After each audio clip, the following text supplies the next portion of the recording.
Hey guys, Yips here, coming at you with the video, and so Aldir is going to be coming out in 2 to 3 days from now. So what I wanted to do was to make a Warlock guide for you guys, just to kind of prepare yourself for the upcoming raid weeks, give you guys a lot of insight about the Warlock class, that being Destro and Affliction, talk about azerite traits, gearing, talents for different bosses for both of the two specs, and then kind of just wrapping it up as a whole. I'm not going to be going over demonology in this video because it's just a lacking spec right now. It's not as good as Destro or Affliction.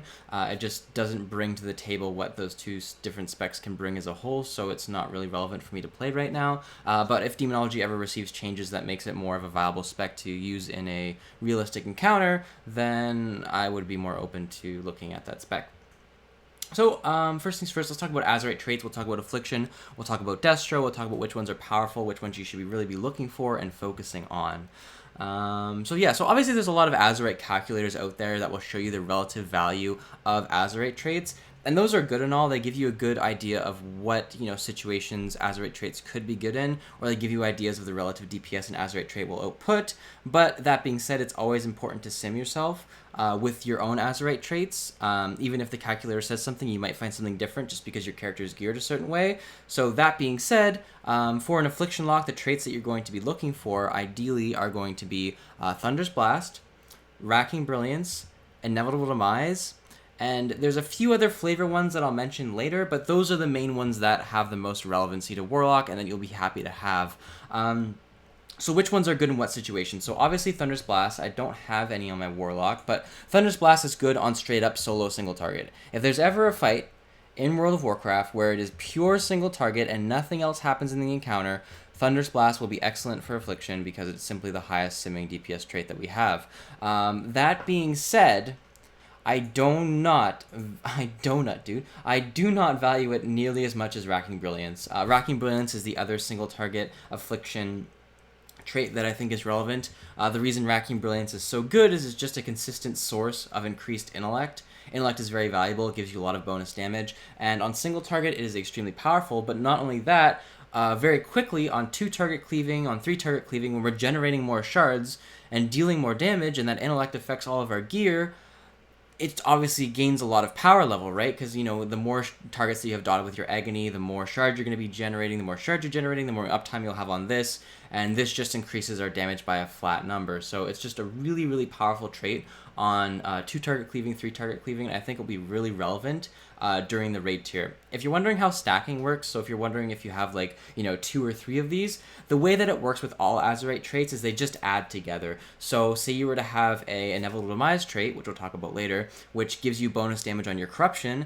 If you were to have 2 of them, it would simply just double the damage. The proccing doesn't stack, so what I mean by that is if you put a corruption on the target and you have 3 traits, you're not going to get 3 stacks of the buff. All that's going to happen is you're going to get 1 stack, but the damage will be tripled. The same thing works with Racking Brilliance. If you have 2 traits, it's not like you're generating every shard will give you the intellect. It's still every other shard, but you'll be getting twice as much intellect if you have 2 traits, or 3 times as much as if you have 3. That's generally the consensus to the way that azerite traits work. But that being said, again, Racking Brilliance is my go-to for single target and cleave fights just because of its consistency and also just how powerful it is on those multi-target encounters. So obviously there's another trait that I mentioned here, and that's obviously Inevitable Demise. This has been talked about a lot. I made its own video on it, so I'm not going to go over it too much, but this trait just is so good for Affliction because it really shows the power to make up for the weakness that Affliction has, which is burst priority damage, right? If for an Affliction lock, it takes you a long time to get all of your dots out with Haunt and UAs and Deathbolt. Think about Mythic Argus if you ever played the reworked Affliction in pre-patch. You doing damage to those orbs sucked. We were bad at it. I didn't even really target them because it just felt bad because you would have to save your Haunt, but then your Haunt wouldn't last the full duration, you wouldn't get the reset, your UAs would just not tick for the full duration. It was terrible. However, if we were to have Inevitable Demise on that fight and we were to save up 100 stacks, we could go into that orb and feel good about DPSing it because we could just pump our drain life into it and deal a crap load of damage in a short period of time without having to deal with the ramp. So obviously having Inevitable Demise, whenever you put your corruptions on the target, you just gain these stacking buffs for the increased damage on your drain life, and then when the time comes for you to switch, you can just pop that drain life and just deal a bunch of DPS quite easily on your Warlock. So those to me are the most relevant Affliction Warlock traits that you'll be looking for. In terms of secondaries, a lot of it's just kind of flavor preference. Obviously, Overwhelming Power is very good. Blood Siphon is very good. I would say those are the two ones that you're looking for the most on gear. Blood Siphon is just a little more consistent, might give you some more value on multi-target, while Overwhelming Power is more powerful, but it's a little more RNG, and you have to deal with the side effect that if you take damage, you lose stacks, which could or could not be relevant depending on the encounter. Personally, I don't care too much between the two. I like Overwhelming Power because haste feels good. I like passives, so Blood Siphon is nice. Just whichever one you choose between those two is fine. Obviously, other ones to note, they're all relatively very similar and going to have very little impact on your overall DPS. Heed My Call is quite good on single target if you're ever looking for a trait like that. But that being said, I like Overwhelming Power and Blood Siphon the most. I would recommend picking between those two. Okay, so that kind of covers Azerite traits for Affliction. Now let's talk a little bit about gearing, and then we'll switch over to Destro for a little bit. So, gearing your Afflock out for raid, what kind of stats are you looking for? Mastery is a big one. A lot of people wonder why Mastery is so big. You might be simming your character and saying, hey, Haste is my best stat, or even Crit or Verse or something like that, right? The reason why Mastery is so good is because your dots scale with Mastery the most. And when you add more targets, Mastery becomes a lot more valuable than Haste and Crit will become just because you're putting out more dots. So on single target, yes, Mastery may not be as valuable as the other stats. It's still extremely good. It's still probably better than Crit and Versatility, but it may not be better than Haste. That being said, when you get into more and more targets, the more value that Mastery becomes, and it actually just becomes a crazy powerful stat that you just want almost as much as you can get. So that being said, you're going to obviously want to focus on Mastery-centric gear. When you're gearing out your Warlock, obviously item level is very important to keep that in mind.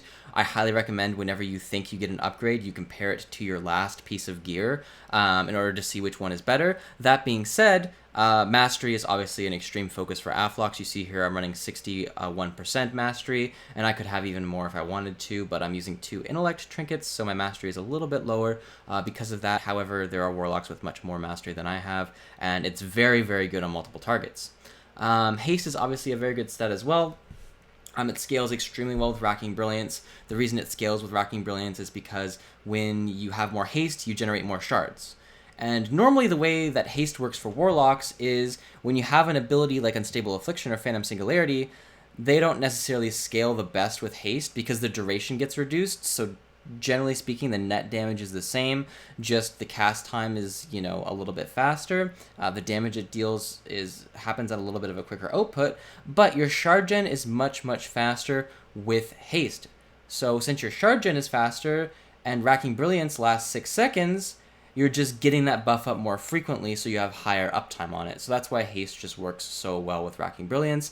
So haste is also a very good stat. Now, never ask the question like, well, how much haste should I aim for? Or how much mastery should I aim for? Those aren't really great questions because it entirely depends on your character. And every character in World of Warcraft, for the most part, is unique. So it's kind of going to be a unique solution for you.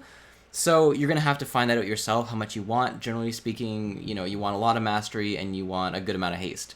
Now, that's not a very clear answer, but that's just what you're aiming for. Now, I could have a full set of gear that has no mastery and have it be my best set, right? That's normally not going to be the case, but it could happen, right? And then you'll be like, if you didn't know any better, you could be like, man, that guy's gear's bad because he has no mastery, but he actually could be more geared than you. He just has higher level pieces with no mastery on it, right? So it depends on the person, but in general, you're just aiming for mastery haste pieces of high item level. If you get higher pieces, like for example, I have crit verse gloves and haste verse pants, they don't have mastery on them, but they are high item level, which was what makes them good. Okay, so just keep that in mind. Stats are character specific.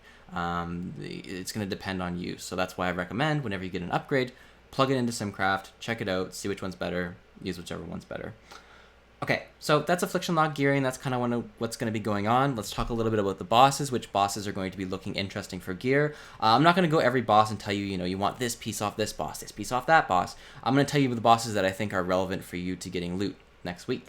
So the best boss in the game by far is Mithrax for Affliction Warlocks. It drops a best in slot offhand, it drops great robes, it drops a best in slot ring, and this trinket is extremely good compared to the other two as of this moment. That could change in the future, but as of right now, this trinket is the most powerful one in the raid. That being said, it's still not that great, but it's better than the other two options because it does scale with multiple targets. It is a intellect gaining trinket. But again, you have a haste mastery offhand, you have a haste mastery ring, you have a chest piece that gives you Archive of the Titans, which is quite good, as well as overwhelming power and heed my call. So just a very good boss in general to look for loot off of because it drops a part of a weapon, drops a ring, drops a azerite piece, and it drops a trinket, which are all relevant to Affliction. Zol is also a decent boss. He drops a good offhand. He drops an extremely good headpiece with an inevitable demise on it. So he's another boss that we're going to be looking to get gear off of. Obviously, the cape does not have ideal stats, but that's okay. So these two bosses are the ones that I'll be aiming to get gear off. Now, it kind of depends on the way that my loot situation works. What I'm going to be doing next week is I'm going to do a full heroic run. And since it's personal loot, you can use your coins whenever you want because you're not going to be able to trade any of this gear anyways unless you get duplicates. So I'm not going to be using any of my coins the first run because I want to see what I get personally because we're not going to be able to master loot things out. When you're master looting things out, it's ideal for you to coin because then if you get your upgrade, what drops off the boss can go to somebody else. That doesn't happen anymore. So I'm going to do a full heroic run, see what I get. If there's stuff I don't get and stuff that I want, and then I'm going to be targeting specific items, I'll go back, I'll run it again, and then I will use my coins. But generally speaking, I'm going to be targeting Zol and Mithrax the most because these are the bosses that drop the best pieces of loot for me, okay? Obviously, when you go through the bosses, you just want to be looking, okay, well, here's a haste mastery piece, that's what I want. Let's see here. Here's a haste mastery cloak, I want that off this boss, and so on and so forth, and that's how you should kind of be approaching it. See what pieces you want, what you don't want, what is available for you in the instance. Okay, so that kind of covers Affliction. Let's kind of switch gears for a moment. We'll go to Destro, and then we'll come back and talk about rotational stuff, talents, and things like that for AF in the new raid. So, Destruction. So I kind of covered AF in a whole. I covered it in the sense of single target and multi-target. Here I'm just going to be covering Destro in a multi-target scenario. The reason being is Destro is currently not relevant in single target compared to Affliction, so I think that if you are playing Destro Warlock, you should be looking to optimize it on multi-target fights rather than the single target ones because your single target DPS is not going to be close to the top. However, that being said, there's not a lot of single targets in the raid, so Destro will still be very relevant as it is still quite strong on 2-target and burst AoE. So what traits are good for Destro? Obviously, Crashing Chaos is a very powerful one. We'll talk about this for a minute. So what Crashing Chaos does is whenever you summon your Infernal is your 3-minute cooldown, it increases the damage of your next 8 Chaos Bolts by 2,218. The reason this is so good is not because of it just increasing the damage of your Chaos Bolts, but also the fact that that damage modifies into your cooldowns, I believe, which is Grimoire of Supremacy, which increases the damage of your Chaos Bolt done by 1%. Obviously, if your Chaos Bolt is just hitting harder because of an azerite trait, and then you add this extra percent on top of that, that percent gets modified by the azerite trait, and it's really, really good. Obviously, Dark Soul Invincibility works really well because it increases the damage of your Chaos Bolt by 30%. I believe how this modifiers works, but whatever. It's just really, really solid, right? It just has really good synergy with Dark Soul and Grimoire Supremacy. I believe it functions in that way, and even if it doesn't, 2,200 extra damage on top of any ability times 8 is still a lot of damage, especially in this day and age. So having this on 2-target and single target is very, very good. Those are the situations where you're going to be using your Chaos Bolts the most, so that's why it's just so powerful. That being said, there's other traits that are also extremely good for Destro on 2-target and 3-target fights, so let's talk about those. So one of the more notable ones that is quite strong, let me find it here, there we go, is Rolling Havoc. And what Rolling Havoc is it increases your intellect whenever you duplicate a spell on the Havoc target.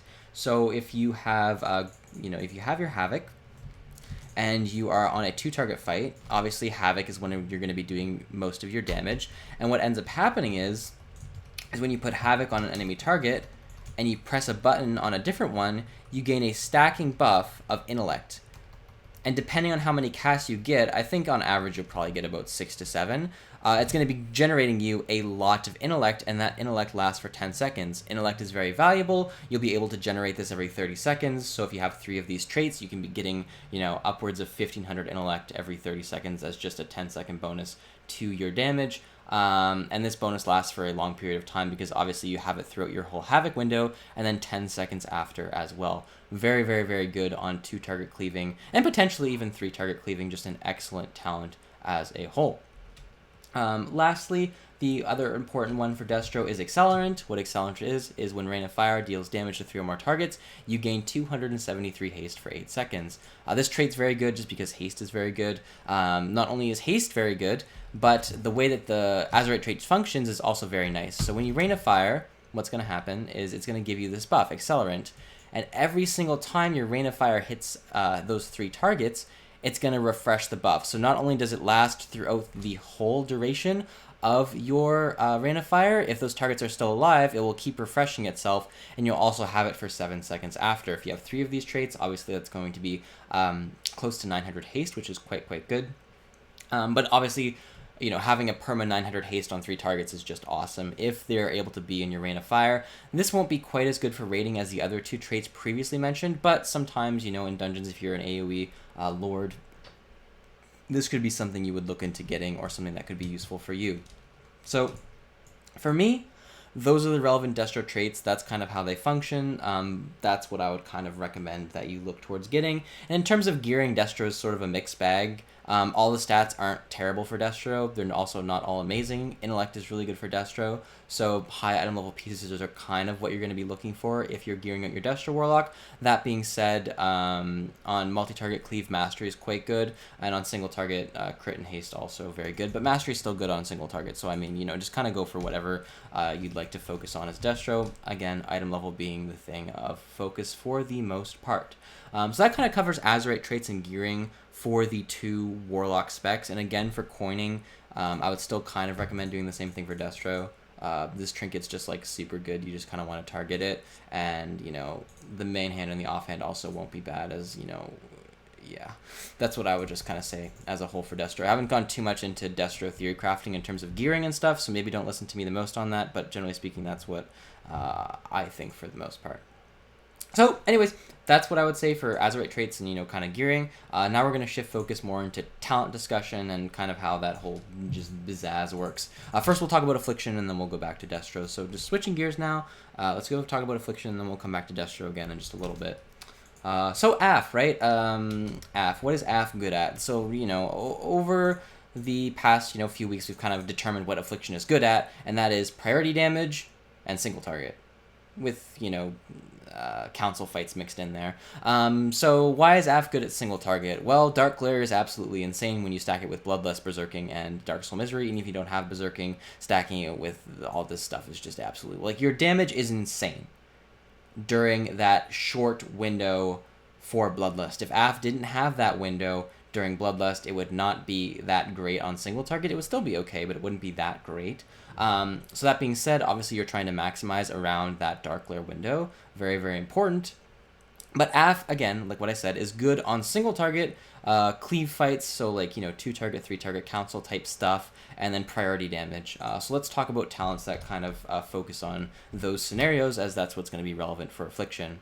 Some of the talents are just staples, so you never really have to worry about changing them. Those talents are going to be Deathbolt, Phantom Singularity, and Haunt. You're never really going to change those talents in any sort of raid or Mythic Plus scenario unless you absolutely need to sacrifice your pet for some odd reason, for some sort of like Voidwalker, Bulwark, bonus health reason. You're always going to be playing Haunt, Deathbolt, and Phantom Singularity. Currently, there's no real place for Drained Soul, Nightfall, Sow the Seeds, or Vile Taint. You'd have to have a ridiculous amount of targets to make Sow the Seeds even consider to be worth it. And even then, Phantom Singularity does excellent AoE damage anyways, so yeah. The couple talents that you have a little bit of leeway on are the level 30 tree and the level 100 tree. You can either take Siphon Life or Absolute Corruption, or Dark Soul Misery and Creeping Death. They do different things, these talents. Pairing them does different things. But for the most part, in a raid scenario, you're going to see Siphon Life picked a lot more often than you would in a Mythic Plus scenario. And for Mythic Plus, you will always be choosing Absolute Corruption. So keep that in mind. If you're going into Mythics, Mythic Dungeons, Mythic Plus, anything like that, you are going to be taking Absolute Corruption. In a raid scenario, there's a little bit more flexibility. Sometimes we'll be taking Absolute Corruption. Sometimes we'll be taking Siphon Life. I'll talk about those situations in a little bit. And then for the level 100 tree, we have Creeping Death and Dark Soul Misery.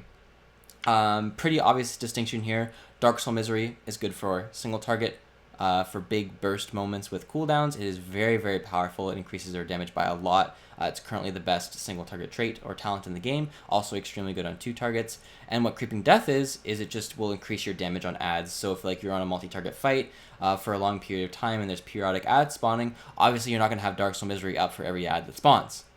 But Creeping Death will be up for every single ad that spawns, and that will give you more damage on that. It's also important to note that this will cause your corruption to generate inevitable demise stacks faster as a whole. But that being said, it's not really that relevant to think about that for the most part. Okay, so Siphon Life and Absolute Corruption. What sort of raid scenarios would you be looking to play which? Siphon Life will be good on fights where you have the globals for it. So any sort of fight that's like, a single target or 2 target encounter where you can manage the globals of Siphon Life. Fights that would, for example, be probably pretty good for this talent is going to be maybe Talok. It could kind of depend on how crazy the ad phase gets and how important AF damage is during that. But for the most part, it's a single target encounter. Siphon Life is probably going to be pretty good. Mother, it could depend on your job, but if you're just a single target Lord on Mother, you're going to be picking Siphon Life. A boss that's kind of, more Siphon Life oriented, I think maybe Vectis, because it spawns just 1 ad periodically. You could probably fit your Siphon Life in on it quite easily, and your single target would be bolstered a little bit by Siphon Life. That being said, there's not a huge discrepancy in terms of single target DPS overall between Absolute Corruption and Siphon Life. It's about 3%. So that being said, if you're just more comfortable playing Absolute Corruption, you don't really lose a whole lot by picking it. I mean, 3% is 3%, right? It's still relevant. But that being said, you don't lose a whole lot if you don't like maintaining 3 of the dots. So for example, on a 2 target encounter, you can see it's quite an easy thing for me to just maintain these 6 dots on both targets and not make sure, I'm not getting shard capped or anything like that. It's not really that big of a deal. So yeah, I mean, you can make it work. It's a lot of globals. It's a lot of work. I wouldn't really recommend playing Siphon Life on 2 or more targets if you're not talented into Dark Soul Misery. You're not going to have a good time if you're playing Creeping Death. Your dots are going to be falling off too quickly, and it's just going to be a little bit too much to deal with. As you see here, while I can fit everything in, it is quite tight in terms of like my ability to actually cast every single dot, So yeah, Siphon Life, obviously very good on 2 target cleaving for sustained periods of time, and then also very good on single target.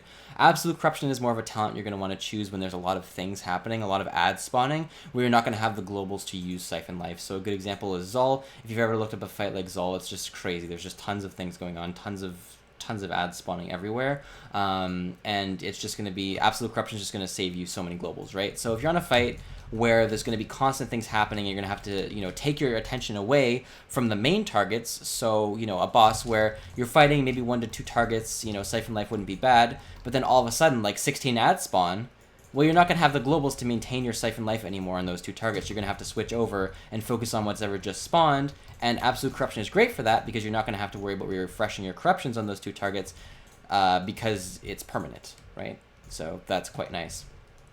So in raid, scenarios you're going to be looking to abuse Absolute Corruption. It is a very abusable talent. Having an infinite dot is very good. But for the most part, you're going to be switching back and forth between those 2 talents. Now, in terms of Dark Soul Misery versus Creeping Death, in most raid scenarios, you're going to be taking Dark Soul Misery. Having a DPS cooldown is extremely good to stack with Lust in a short encounter, between 5 to 8 minutes or whatever it's going to be. It's very good for damage windows, so say a boss, has a moment where it's going to take 100% increased damage. This happens a few times throughout the raid. While it may not be 100%, there is percent increases. Dark Soul Misery, again, excellent for those windows. You're going to be lusting, you're going to be getting modifiers on modifiers, quite nice. That being said, on some bosses, you might prefer to take Creeping Death with Absolute Corruption. This would be for a very specific reason. Say, for example, on Zol, You were running like an inevitable demise set, which would be highly likely. It definitely is a possibility of happening. Your corruption will just be ticking faster, granting you more of these inevitable demise stacks, allowing you to use drain life more frequently to do more DPS. And that not only that, obviously, absolute corruption is just, or sorry, creeping death is just not that far behind Dark Soul Misery in most scenarios, and when there's constant ad spawning, creeping death is very, very strong because you'll have a constant output of damage on all of them. You can see how fast my dots are ticking and how quickly I'm getting stacks on just these 5 targets or 6 targets or whatever it is, right? So very, very good stuff there. So that kind of covers affliction talents, kind of how they work in terms of like what sort of options you have. That being said, obviously Deathbolt, you know, is a staple. The way that Deathbolt's going to function for you as a Warlock in Raid is you're just going to, obviously outside of your cooldown usage, which I'll talk about in a minute, you're just going to be casting it on cooldown. You don't want to save UAs for this. You're just going to want to have like 1 on the target and then press this thing. That being said, it still could be really nice for you to, you know, make sure you have good dot refreshes in order to optimize around it a little bit. However, that being said, I wouldn't really worry about it as a whole. Just make sure you're using it on cooldown. That's very important. Phantom Singularity, again, just another ability you'll be using on cooldown on single target. That being said, in multi-target scenarios, Phantom Singularity you may want to save for ads. It obviously, you know, just doubles in value if there's 2 targets, triples if there's 3, quadruples if there's 4, right? It just does damage. It just does what it does. So Phantom Singularity, quite a good talent. I don't really think Vile Taint has a place right now. Comparatively to it, it just doesn't cost a shard, and it's very, very powerful. Vile Taint costs a shard, which is just sad business. On this row, if you're wondering why Haunt is just the best, is because Grimoire of Sacrifice doesn't do enough damage. Your pet almost OTPSs Grimoire of Sacrifice on its own, and Haunt allows you to choose your pet with which to do damage with, and also just makes your dots hit 10% harder. It's also just like a buff Shadow Bolt, so it's just nice. And then obviously we talked about the 100 row already. So how does like the single target rotation kind of look right now? How does the multi-target rotation look? So we'll just kind of go over the burst. So the way that your opener is going to look every single time on a single target pure encounter is you're going to precast Haunt, you're going to put your Agony, your Corruption, and your Siphon Life on, then you're going to pop your Dark Soul Misery and any sort of racial or trinket you have, then you're going to cast all of your dots, whichever dots those may be. So you're going to cast all your Unstable Afflictions, and then you're going to cast your Phantom Singularity, Dark Glare, and then press Deathbolt. So it's going to look something like this, where you're casting Haunt, you're going to Agony, Siphon, pop your CDs, cast as many Unstable Afflictions as you can, Phantom Singularity, Dark Glare, and then Deathbolt.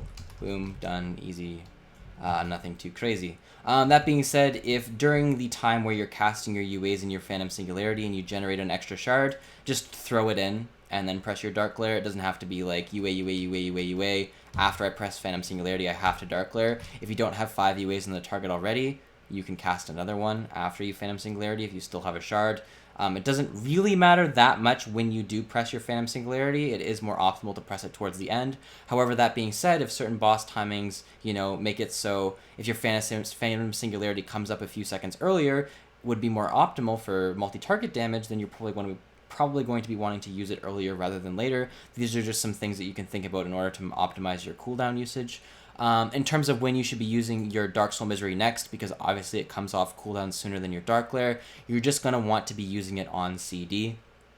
That being said, obviously, when you say use your cooldowns on CD, it's very important to note when you're going to get your last cooldowns off on a boss fight. So say a boss fight lasts for 5 minutes, you're going to get 2 Dark Glares in a 5-minute boss encounter, and you're going to get 3 Dark Soul Miseries. So you're going to use 1 Dark Soul Misery...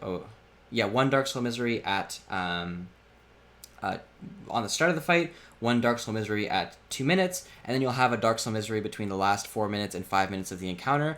You're going to have 2 Dark Glares, 1 at the start of the fight, and then 1 at 3 minutes. Obviously, you're going to save that 3-minute Dark Glare for your Dark Soul Misery cooldown to come back up, so you'll be able to stack those together anyways. So you always just want to think about your last cooldowns of the fight and how you'll be able to stack them together. That's just something you'll have to figure out on boss timings on its own. So as a whole, the Affliction single target rotation outside of all your CDs will look something like this. You'll have your dots on, you'll have Haunt, you'll be using Phantom Singularity on cooldown, keeping 1 UA on the target and pressing Deathbolt on CD with that 1 UA on the target as to increase its damage by 10% and also give you that additional dot. Outside of that, you're just going to be maintaining your pandemic timings.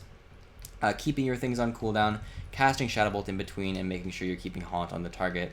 And then obviously when your cooldowns start coming back up, you want to make sure that you're saving soul shards. So roughly, I believe the Lock One Stop Shop says that roughly about 45 seconds before your Dark Glare comes back off CD is when you should stop using soul shards if you have none in order to save for that moment. It is always worth saving for 5 shards until your Dark Glare cooldown comes back off because of how much additional damage this Dark Glare cooldown gives you. On multiple targets, it's kind of the same deal as single target. It's just you have a few more guys to dot, so that's just going to be giving you extra soul shards. So on multi-target, it's going to be like you cast Seed of Corruption if they're stacked. If they're not, you're just going to put your dots out manually. You'll get your Agonies out. You'll get your Phantom Singularity out. You'll get your Haunt out. You'll cast your UAs. And then you'll pop your Dark Glare once you have all of those Unstable Afflictions out. You can use your Phantom Singularity at the end as well in this scenario. It just kind of depends on timings, again, during the boss fight, and whether or not you'd rather have that cooldown come up a few seconds earlier or later. Overall, the damage shouldn't be too much different when you use your Phantom Singularity compared to your Unstable Afflictions, but again, on single target at least, it is a bit more optimal to use it at the end. Just want to make sure you're maintaining your Agonies on multiple targets. Spreading around your Unstable Afflictions is not a bad idea. However, in your opener, when you're using your Dark Glare, it is probably best to stack them all on the same target in order to get a bigger Death Bolt, but maybe not. I'm not entirely sure on the math on that. It may be more worth to have longer UAs on multiple targets in order to get that 10% damage increase. However, if you're playing Affliction Warlock, most of the time you're focused on priority damage anyways, so usually you're going to want to focus down a single target with Haunt and Unstable Afflictions. It is worth noting that it is more damage to spread out your UAs on multiple targets.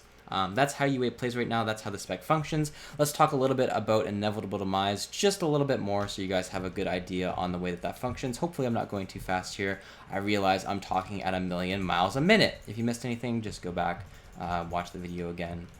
I know there's a lot of information here, but I feel like it's all important and needs to be covered.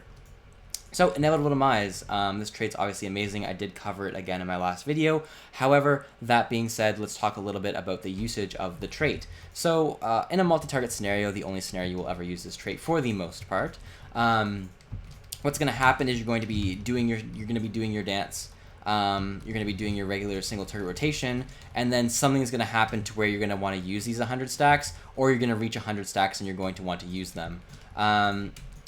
Basically, all that's going to happen is you're going to want to make sure you have your modifiers up. You want to make sure that you have those 10% up, and then you're just going to want to cast it, right? It just does its damage. But again, you want to be making sure that you're using this trait to the optimal ability. So that being said, like if it's some sort of encounter where a priority ad spawns, you want to be using it on that, not the boss.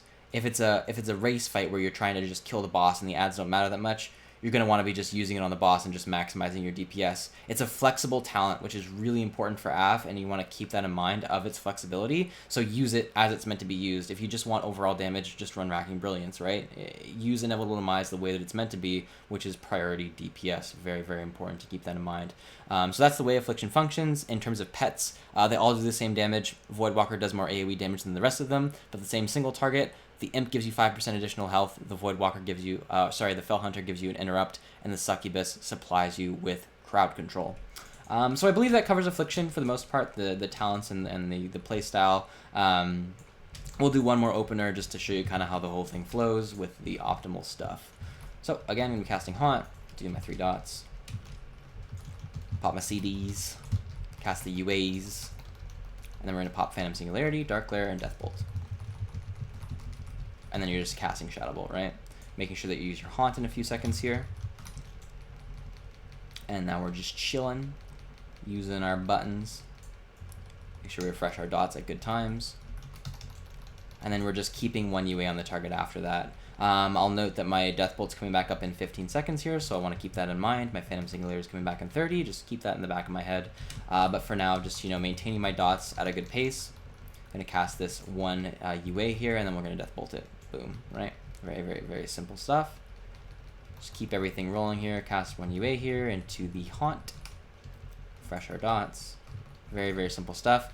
And our Phantom Singularity is coming back off cooldown. Just press it, keep 1 UA on the target. After your opener, the rotation becomes very, very simple. The only important thing is you want to make sure that you actually are saving those shards for when your Dark Lair cooldown is coming back active. And you can see the DPS breakdown here, how much damage our pet is doing, how much damage Dark Lair is doing.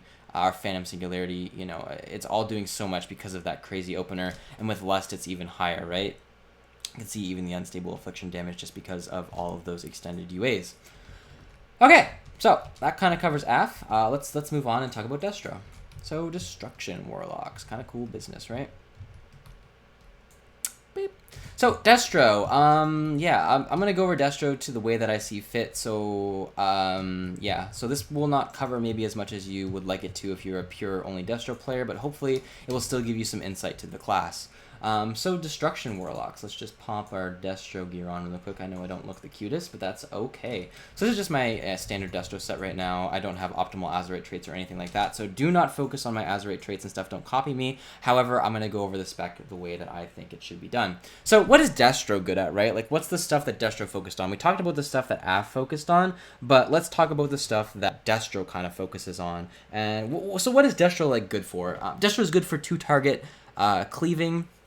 So what I mean by that is it's not good for like sustained 2-target cleaving, but it's really good for like moments on a boss fight where 2 priority ads spawn and you have to burst them down very fast. So you can imagine a situation where 2 ads spawn that are in close proximity where you can Cataclysm, Channel Demon Fire, Havoc, double conflag, and then just like spam Chaos Bolts. That's a lot of damage. That's no joke. That's a lot of burst damage, and that's what Destro is good at. It's good at doing a high amount of damage very quickly. It does taper off quite fast after that, so it's like sustained DPS is not very good. But that's not why you would play Destro. You would play Destro in a scenario where you would be doing some sort of burst AOE or burst priority target cleaving. Think like Kill Jaden, right? Kill Jaden was a boss where you played Destro. Obviously, Destro had very good single target at the time as well, but you had that moment where there's 3 priority ads spawned, and since those 3 priority ads spawned, Destro was able to get a lot of damage off on both of them, 2 of those ads at the same time, right? Over a short span. You can also think in a raid scenario like Fallen Avatar, for example, if you've ever fought against that boss, where when the Maiden pops her shield, you can Havoc the boss, so not only are you doing relevant damage to the Maiden, you're also increasing your damage on the boss at the same time, so you're not really losing single target, you're just kind of bolstering your single target with some additional cleave, and that's kind of the strength in where Destro lies. Another really good thing that Destro has going for it is just this. The whole Cataclysm into Channel Demon Fire business. If I was talented into Channel Demon Fire, I might be a professional YouTuber, but unfortunately, since I'm not, we're just a pleb. But the Cataclysm into Channel Demon Fire combo is just like crazy power burst AoE. None of the other lock specs really have that same power level over like 1 point, like, you know, over 2 or 3 second interval. However, that being said, Destro AoE does fall off quite a bit after that if you're not able to utilize the powerful Rain of Fire. If you're just, you know, Cataclysming into Channel Demon Fire into Havoc, sure, that's good for about like 10 seconds, but then you just kind of go back to not really doing that much. So situations where you're going to be using Destro, again, is during these priority cleave moments where there's like multiple ads, like 2 or 3, or a lot of stacked ads, like 6 or 7, where they need to die extremely quickly, and Affliction can't deal with that. Like, if you have like 10 ads on a boss that all of a sudden just spawn and need to die in like 10 seconds, like, AF's just fucked. Like, you can't do anything, right? So that's why you're going to be playing Destro on counters like that. It's just going to be a little bit better because you're going to be able to get this huge Cataclysm into Channel Demon Fire off, and then you can, you know, throw a Havoc, do a double conflag, pop your Rain of Fire, and just quickly do tons of DPS, right? You're going to fall off very quickly, but that doesn't matter because once you've fallen off, all the ads will be dead anyways, and you'll have gotten a lot of that juice. When those ads spawn, there's a lot of juice available, and you're going to steal that juice from the AFLOC because you're going to, you know, you're going to be pumping it a little bit faster. So the other scenario where obviously Destro, again, is very good from what I mentioned is going to be when you're on the 2 targets, and you're going to be, you know, so 2 targets spawn, imagine they were next to each other and you just Cataclysmed, you would have both your Immolates on them, you would throw your Havoc, you would do the whole conflag business into casting as many Chaos Bolts as you could, right? just getting as many abilities out as you possibly could. Note this also works really well with the Rolling Havoc talent because of the amount of DPS that you gain when you are targeting those two mobs. That amount of intellect is just insane. So during that Havoc window, you're doing a ton of DPS because you're just shooting off so many Chaos Bolts. And when you pair it with your Infernal and Grimoire of Supremacy, and you're buffing those Chaos Bolts by that percents get copied onto the Havoc target. So that's really cool as well. Another thing to note is your Havoc only makes the target take 60% of the normal damage. So you're going to be wanting to put Havoc on the target that you don't want to die as much, and you want to be attacking the target that you prefer to take more damage. Okay? So that's kind of how Destro functions, like as kind of like a raid idea. Like that's the kind of ideas that you want to be using when you're going into raid. Let's talk a little bit about the talents. For the most part, I would imagine in a raid scenario, most Destro locks will run talents that look like this. This is just a standard setup. It's a feel-good setup. Cataclysm is just excellent on single target and multiple targets. Grimoire of Supremacy is going to be a staple choice for raiding. It offers a huge boost in your opener to single target, as well as giving you the option to use it for multiple targets because of whenever you spend a shard, you're going to be increasing the damage of your Chaos Bolt. If there's multiple targets and you're Havocing and you're increasing that Chaos Bolt by a percent, huge DPS. I'll show you what that looks like in a minute. For the first tier, Flashover is just better than Eradication in my opinion. It's more flexible, it's more fun to play with, you're going to give yourself less of a headache. Even if Eradication is slightly better on multiple targets, I do not recommend using it because Flashover just gives you more flexibility and feels better. Plus there's like not many situations where I think Eradication will be particularly good in the new raid. Reverse Entropy, again, just a stable passive, quite strong. It is worth noting that Shadowburn is actually quite good. It gives you an extra ability for movement that can't be understated. The only current instant cast that Destro has is Conflag, and when you run Shadowburn, you just double the amount of Conflag charges that you have.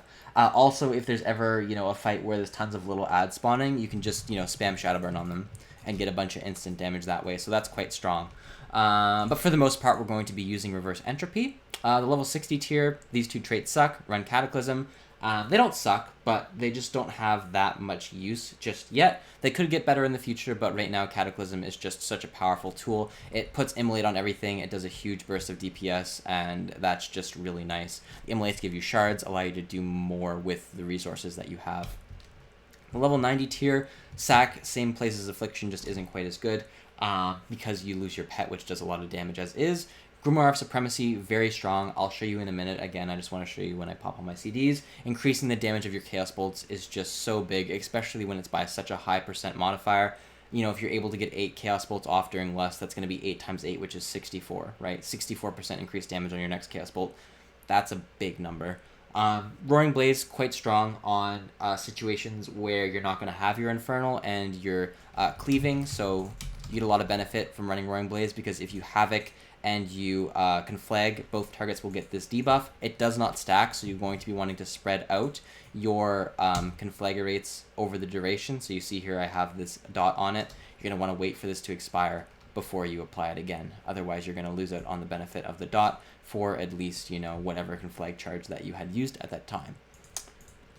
Last here, Channel Demon Fire or Dark Soul Instability. Channel Demon Fire is more of like a cleave talent that works well on AoE. Dark Soul Instability is just something really nice to use with your cooldowns and is very good on single target and 2-target cleaving for Destruction Warlocks. So the Destro Warlock rotation is extremely simple. Basically, the idea is, at least on single target outside of your cooldowns, you're just going to want to make sure that you don't shard cap and make sure you don't get your Conflags on CD or keep your Conflags on CD. Casting Cataclysm to refresh your Immolate whenever that's possible is very, very good. And that's how the spec is going to function for the most part. A lot of Destro's flavor comes during the cooldowns because it just things just kind of get insane when you use your C's as a Destro. Your damage is absolutely wild. So I'll show you what that looks like in a second here. We'll do it on multiple targets just so you can see how powerful the effect of Grimoire Supremacy can be. So yeah, this will also kind of cover how your rotation will look on single target as well. So say the boss fight is about to happen, we're just waiting for our Cata CD here. You're going to Cataclysm into, I like to cast Conflag, but I'm going to save it for this case just because we're going to be Havocing. You're going to Dark Soul Instability, Berserking, and then Chaos Bolt, and keep your Conflag charges on CD. Very, very, very good stuff. So let's just show what the start of a pull would look like. So I would Cataclysm. pop my CDs on multiple targets. I would Havoc and Flag, and then I would spam Chaos Bolts like this whenever I could. Whenever I had charges to cast Chaos Bolts. And you can see here, oh, we forgot to Infernal. Oh, we're really sad. Oh, we're really sad. All right, we're going to have to do this again in 2 minutes. But that's okay. We still have more things to talk about. But either way, you can still see the amount of DPS that Destro's doing. And that's how the opener would look. You would just use Infernal just before you popped your cooldowns. So after you Cataclysm, you would have popped the Infernal there. It just shows you that I'm a Destro noob, and I do not deserve to play this spec. But that's okay. All right, let's talk. What should we talk about? We have 2 minutes. We have a minute 20 to burn here, boys. All right, well, let's do the wrap up now, and then we'll come back to that in a minute. So overall, Affliction and Destro obviously are going to be very good in the new raid tier. There's lots of fights where both specs will have their relevancy. For Zekvaz, I can definitely see Destro being an excellent spec on. There's just so much cleave in this raid. There's so many times where there's like one ad spawning every 20 to 30 seconds that you just love for Destro locks because of that Havoc CD just lining up perfectly with it. The reason why Destro will probably be a weaker raid spec overall than Affliction is even with those windows where you're getting that additional Havoc damage in, you're still going to fall behind Affliction in terms of overall damage, and Affliction will just absolutely crush bosses compared to you, right? You also don't have that crazy priority damage that Affliction has with the Inevitable Demise stacks. You don't have all of that. That being said, as an Afflock, looking for the new raid, you're going to be very viable on fights where just overall high DPS is required. Your single target is very good for casters, and your ability to cleave as well as get additional damage from other mobs is excellent as always. So I'm really looking forward to the new raid. I think it's going to be really, really fun.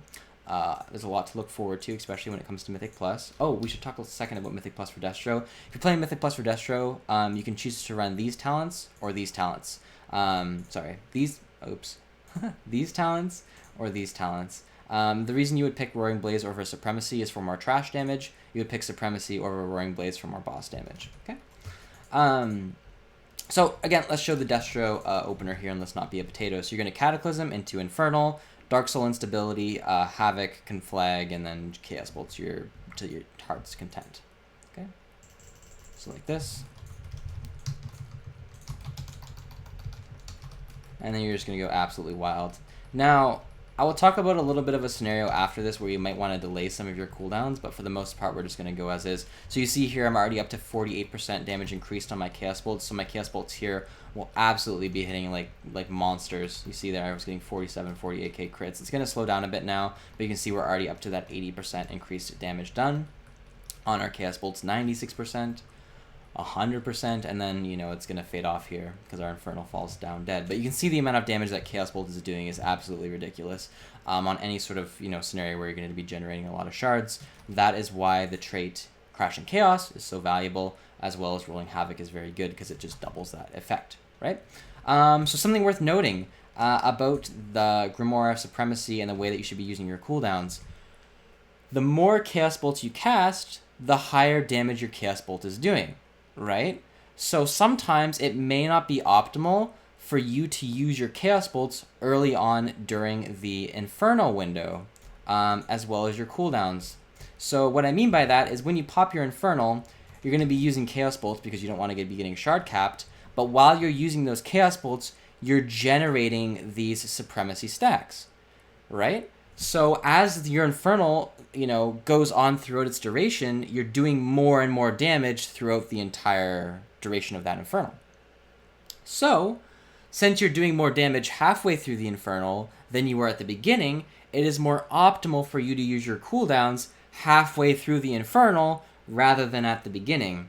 That's why I say on some fights, it may be a good thing for you to instead save that Havoc and save that Dark Soul Instability for when you already have, say, 4 to 6 charges of this Grimoire of Supremacy, because then those Havoc Chaos Bolts and those Dark Soul Instability Chaos Bolts will be dealing 50 to 60% extra damage compared to if you use your cooldowns in the opener. It would just help you get to that state faster, okay?